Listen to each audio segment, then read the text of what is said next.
Le voici, le voilà. Il s'appelle Pascal. Alors Pascal, déjà, est-ce que tu as le micro, Pascal? Oui, j'ai un micro, Ouais, oui. Tu super. Donc m'entends, c'est Pascal, bon? voilà, Pascal, je t'entends. Je vais resserrer un petit peu la caméra sur toi. Ouais, Donc Pascal, je suis un peu loin. on se connaît déjà depuis quelques temps déjà. Et Pascal, si tu es là, c'est parce que toi, tu représentes l'Armor Cup. Mais avant de passer sur l'Armor Cup, tu vas Voilà, peut-être me parler un petit peu du site parce que tu fais partie des meubles. exactement. Et donc, je tenais à te remercier, Christophe, d'être venu suite à mon invitation. Bien souvent, tu vas en agence, tu vas dans les sites, on va dire, ouverts. Ici, c'est un peu un château fort, c'est un peu compliqué d'y rentrer. Donc, je te remercie d'être venu. Surtout, on a beaucoup de choses à dire. On est sur un site de la DT ici. Il y a à peu près 300 personnes. On a la partie exploitation des plateformes de services qui sont principalement hébergées en data center. Donc, on a la partie exploitation des serveurs, on a la production, la maintenance, et on a aussi l'exploitation du RBCI. Je Euh, t'arrête tout de suite. RBCI. RBCI, donc le backbone de collecte Internet du groupe Orange. Donc, on supervise, on exploite et on fait la maintenance de ce réseau au niveau national et international pour la partie Caraïbes et la Réunion. Et donc, la supervision, on a une supervision 24/24 ici à François-Château. Et tout est piloté d'ici, donc on a une vision nationale de la partie des services. Tous les services qui sont vendus et supportés par Orange passent sur ce fameux réseau, le RBCI. On est en train de déployer la 5G sur ce réseau. Donc, c'est un réseau qui, sans arrêt, est upgradé. On upgrade sans arrêt, on rajoute des fibres, on rajoute des cartes sur les routeurs. Alors, Et voilà. si je peux ajouter quelque chose bon, tu m'as accueilli ce matin et je t'en remercie parce que c'est vrai que, comme tu disais, je vais en agence. Non, je vais pas en agence, je vais dans les boutiques. Dans les On boutiques. sent l'ancien, il parle des agences et tout. Donc, je vais dans les boutiques. Pourquoi? Parce que les boutiques, c'est ouvert. Encore hier, je suis passé à Vitré où j'ai vu nos collègues là-bas. Dans des sites comme ça, pour moi, j'ai toujours les yeux comme ça parce que je me dis, pour rentrer, il faut connaître quelqu'un. Ici, pour rentrer, comme tu l'as compris, c'est une forteresse. Donc, il faut vraiment monter patte blanche. Avec moi, c'est un peu difficile. Et en plus, il ne faut pas imaginer que c'est une fourmilière. Hein. Finalement, j'ai fait un petit tour, il n'y a pas 10 millions de personnes qui travaillent et c'est hyper important. Donc évidemment, il y a une salle que tu verras sur mon Insta tout à l'heure, mais il y a une salle impressionnante parce qu'il y a plein de choses. Mais on se dit, sur l'Internet, c'est vraiment des fois très peu de choses qui gèrent des milliers et des millions de connexions un peu partout. Tu as fait toute ta carrière ici? Alors, non, j'avais fait d'abord du réseau Xen 5, un support réseau Xen 5 à Rennes. J'étais un petit peu à Paris, réseau Xen 5 ici, donc au niveau national, je me déplaçais sur toute la France. Et en 99, il a été décidé de mettre en place un réseau IP pour le grand public, hein. Et donc, en 99 est né le CESI ici à François-Château. Et c'est là qu'on a mis en place les premiers routeurs. On a mis les premiers routeurs. Donc, j'y suis resté 20 ans. J'ai fait 20 ans pratiquement d'exploitation. Et je suis passé chef de projet juste avant le confinement. Donc, du coup, j'ai pas eu vraiment l'occasion de pouvoir montrer ce que je savais faire en gestion de projet. J'ai quand même géré le projet Netflix, qui est un gros, gros projet. C'est l'un des plus gros consommateurs de bande passante Ah oui. actuellement dans le monde, hein, puisque c'est à peu près 30% de l'Internet le soir à 22 heures. Donc, c'est quand même un sacré client qu'on doit héberger avec toutes les contraintes techniques. Toi, qui fais beaucoup de vidéos, hein, quand on va passer à la 4K, on sait l'impact que ça peut avoir sur le réseau. Voilà. Alors Netflix, j'en profite d'ailleurs pour dire, c'est bien que tu m'aies tendu la perche, ça y est, le crédit VOD est renouvelé, les enfants. Alors on va arrêter de demander comment c'est tout ça, tu vas sur ton kiosque, tu prends tes 120 euros, et surtout fais une chose, tu vas commencer à les bouffer, parce que j'en connais plein qui se sont plaints aujourd'hui, ouais je le veux, je le veux. Le 2 janvier, je veux mes 120 euros, et on attend décembre pour dire, ah mince, il faut que je les bouffe. Donc allons-y. Et attention, on a dit que c'était que pour 2022. Donc à mon avis, en 2023, resserrage de vis, on n'a plus le truc. Donc, juste à ceux qui négocient, aller négocier autre chose. Alors, j'ai une petite précision aussi à apporter concernant les gens qui travaillent ici à DTSI. Mmh, On a toute la partie, on va dire, projet, c'est-à-dire quand il y a un nouveau client, une nouvelle offre qui se met en place, mmh. on a des chefs de projet dans la même arborescence du réseau collecte et accès. On a les chefs de projet, l'ingénierie, le support et les équipes d'exploitation. On retrouve toute la chaîne maintenant avec la nouvelle réorg qui a été mise en place. On retrouve toute l'arborescence de toutes les compétences et les fonctions pour déployer une solution. Voilà. Les TSI, ça devient quelque chose de bien. On en parle beaucoup avec mon ami David Girard. Et je disais tout à l'heure, je te disais, j'espère qu'avec le nouveau ou la nouvelle boss, que ça ne va pas changer. Enfin, chez Orange, qui était avant France Télécom, qui était avant les PTT, hein, c'est l'évolution permanente. Aujourd'hui, qu'est-ce que tu fais aujourd'hui? Alors aujourd'hui, donc, je viens de rentrer dans un TPS depuis le 1er décembre. Et comme par hasard, j'avais Greg, qui était mon ancien patron, qui m'a dit, mais comment tu vas gérer tes projets à 50% du temps? Je lui ai dit, effectivement, ça va être compliqué. Et il m'a proposé d'intégrer son association Mécénat de compétences, ce qu'il a réussi à faire. Donc en fait, dans un mécénat de compétences, il faut trouver d'abord un bénévole, un salarié qui veut bien s'engager dans une action solidaire. Donc, parce que Orange, la fondation d'Orange supporte beaucoup d'actions solidaires. Et donc, on a réussi, Greg a réussi à faire valoir ce mécénat de compétences. Et donc, je viens de commencer ce mécénat au 1er décembre. Donc, je suis à mi-temps détaché dans l'association de Greg. Je suis toujours salarié d'Orange. Et je m'occupe de tout ce qui est mécène et partenariat. Donc, ma fonction, c'est d'essayer de rentrer de l'argent dans l'association. Chercher les sponsors. Chercher les sponsors pour financer les outils de high-tech qui ont un certain coût et financer tous les ateliers dans les hôpitaux. Alors évidemment, tu es un peu trop jeune dans l'association. J'attendrai quelques temps pour demander à Greg si tu es, comment tu es au top. Comment tu appliques ce que tu as su pendant toute ta carrière, comment tu l'appliques dans l'association? Quels sont les ressorts que tu fais? Alors, j'ai deux casquettes, hein. J'ai une casquette technique et j'ai une casquette communicant et puis curieux de la technique aussi, hein. Donc, côté Décimo Tech, je participe aussi aux ateliers dans les hôpitaux, hein. Donc, tout ce qui est casque en réalité virtuelle, etc., les airbox, tous les outils qu'on utilise chez Orange, on peut les mettre en œuvre dans les solutions qu'on offre dans les ateliers, dans les hôpitaux. Et pour la partie sponsoring, partenariat, don, je le fais déjà dans d'autres associations comme le club de foot où je suis. Et au travers de l'Armor Cup aussi, il y a tous ces aspects négociation, aller chercher du budget. Voilà. Donc en fait, j'ai une double casquette. Et donc Greg a vu tout de suite un peu mon réseau. Il savait que je connaissais beaucoup de monde. Donc j'utilise un peu ce réseau pour faire fonctionner voilà, Decimal High Tech. On s'est connus à l'Armor Cup, même si je ne sais pas nager. Et j'ai suivi, je crois, j'en ai suivi trois, une de loin, deux sur place, et puis bon, celle de l'année dernière qui était en virtuel. Alors, des nouvelles de l'Armor Cup. Déjà, définis-nous ce que c'est l'Armor Cup, parce que je sais qu'il y en a plein qui n'étaient pas là au début. Voilà, donc on va faire un petit historique très court. Allez, hein. petit historique. Donc en 97, trois collaborateurs du groupe, d'une agence, d'une boutique, on va dire, d'une boutique Orange ici à Fréville, se décident, le patron leur dit, leur demande de créer une régate entre boutiques de Bretagne, hein. Et donc c'était en Trot-Breton en 97, la première World Cup a eu lieu en 98.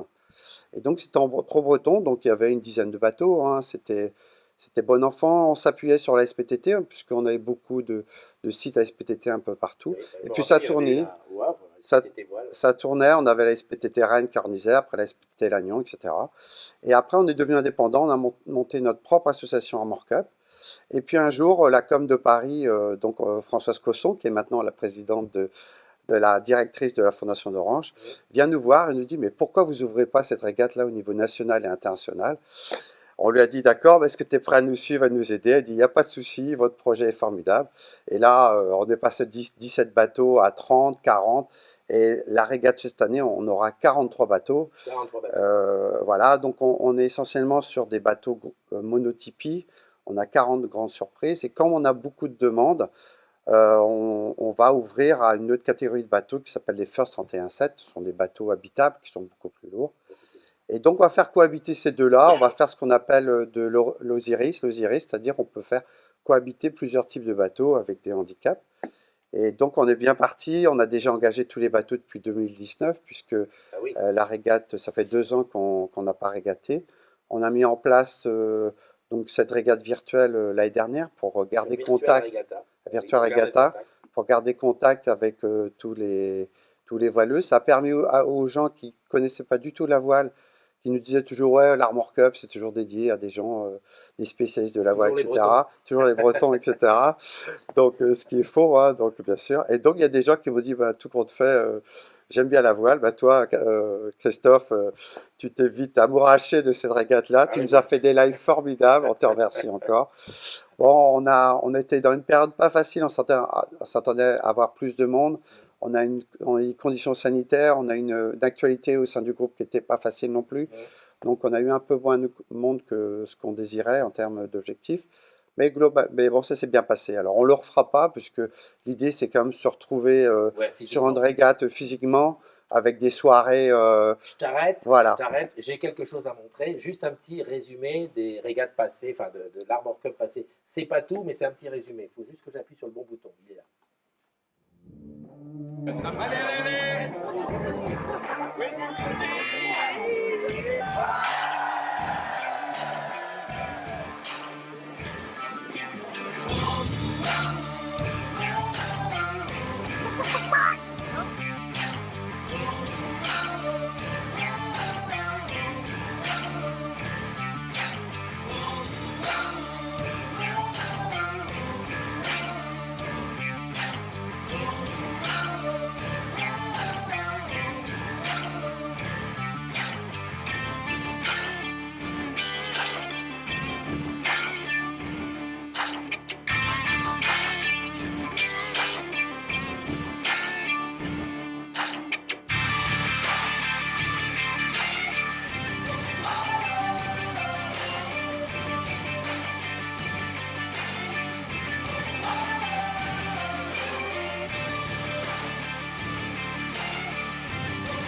Allez, super belles images. Alors, je rappelle quand même, et ça, je l'ai dit hier, sur mon Instagram, ça fait 2, 3, 4 fois que je viens en Bretagne, à chaque fois, alors, j'arrive, il y a le soleil.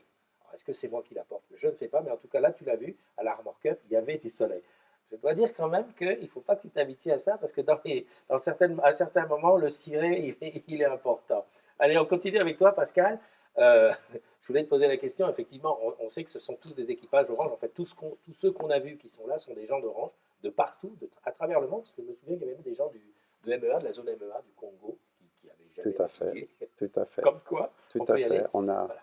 Comment on fait quand on est dans un service et qu'on veut se réunir et qu'on dit, bah, tiens, ça y est, on va devenir, on va participer à la voilà. Armor Cup. Donc pour l'édition 2022, donc les équipages sont déjà engagés, hein, ils ont déjà pré-réglé, on va dire, leur inscription. Mhm. Donc ce sera pour 2023. Si par exemple vous décidez de participer à un markup en 2023, il vous suffit de trouver un skipper, hein, c'est le capitaine de bord. Il faut trouver un capitaine de bord.